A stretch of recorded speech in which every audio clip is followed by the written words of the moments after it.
Hampir setiap hari kita melakukan aktivitas sehari-hari di bumi yang kita cintai ini. Tapi apakah kalian sadar kalau bumi kita juga harus dijaga kelestariannya demi masa depan kita? Tanpa kita sadari, sebenarnya kita juga berkontribusi loh pada kesehatan bumi.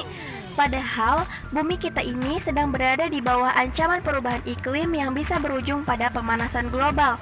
Lalu bagaimana cara kita untuk dapat mulai ikut melestarikan bumi?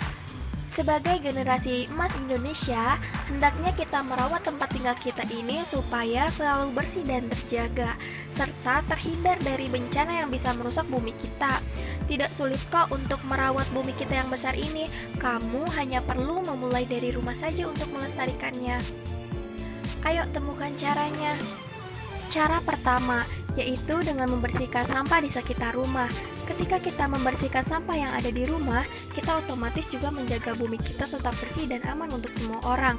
Membersihkan sampah dengan cara memisahkan sampah organik dan sampah anorganik juga perlu ya teman-teman. Yang kedua, matikan lampu dan alat lainnya saat tidak digunakan. Tidak hanya lampu, kamu juga harus menghemat pemakaian listrik lainnya ketika sedang tidak digunakan. Pemakaian listrik yang berlebihan ini berdampak kepada pemanasan global atau global warming. Yang ketiga, menanam tanaman di rumah. Banyak sekali manfaat jika kita menanam beberapa tanaman di rumah. Tidak hanya menjernihkan udara, namun juga bisa menyediakan rumah bagi makhluk hidup lainnya. Ada banyak jenis tanaman yang bisa kamu tanam di rumah, seperti tanaman hias, tanaman hidroponik, dan tanaman produktif seperti sayur dan buah. Yang keempat, matikan keran air ketika tidak digunakan. Menghemat air sangat diharuskan karena pemakaian yang tidak terkontrol menyebabkan berkurangnya air bersih dan mengancam kehidupan di bumi. Apabila kita tidak menghemat, maka kita akan mengalami yang namanya krisis air bersih yang mengakibatkan bencana kekeringan di banyak tempat. Oleh karena itu, kita sebaiknya menggunakan air secukupnya dan mematikan keran air apabila tidak digunakan lagi.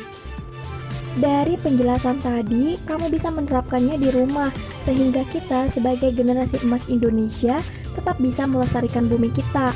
Kamu perlu banyak belajar mengenai lingkungan agar kamu selalu tahu bagaimana menjaga lingkungan di sekitar kamu. Kita sebagai generasi muda haruslah menjadi penggerak dalam menjaga lingkungan untuk mewujudkan Indonesia semakin bersih.